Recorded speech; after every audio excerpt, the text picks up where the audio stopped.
Hello guys, we are back with our next lecture. In this lecture, let us go through the next question. So this question belongs to GATE CSC 2015 set 1 guys. Okay, so the question is for computer based on a 3 address instruction format. Okay, so once you hear the word 3 address instruction format, the diagram should come to your mind guys. If you recall, initially you will have opcode, right? Yes, and the next address which you will be having is, so if you recall what address you will have guys. Okay, so we will be having the operand 1 address, right? Yes, so you will have operand 1, then you will have operand 2, then you will have the result address or the destination address, right? Yes, so these are the fields which you can find in it, right?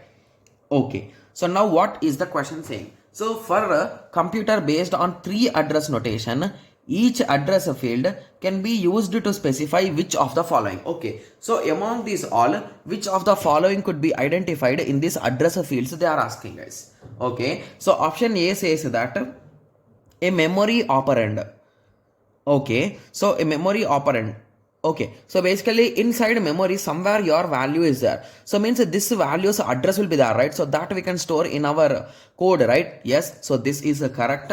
Similarly, a processor register. Okay, so if I am having a special register like R1, R2, I can store those addresses also, right? Yes, so with that understanding, you can say yes, 2 is also correct. And option C says that an implied accumulator register.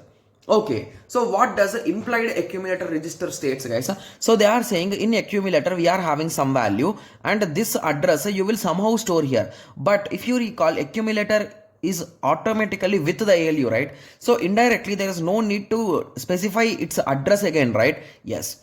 So that is the reason why I think that this cannot be stored here, right? Yes. So the answer will be, so in 3 options there is a S3. So the most probable answer will be A, right? Yes. Okay. So now everyone got a clear idea, right? How exactly we are talking about it. Okay. So a few students will be saying like, okay, so how can we prove it? So is there any proof for solving this? So if you want, you can take a small example, guys. So if you take A plus B plus into C plus D. So at that time, so and store the result in X. So at this time, how you can write it in 3 digits, guys? Like 3 terms.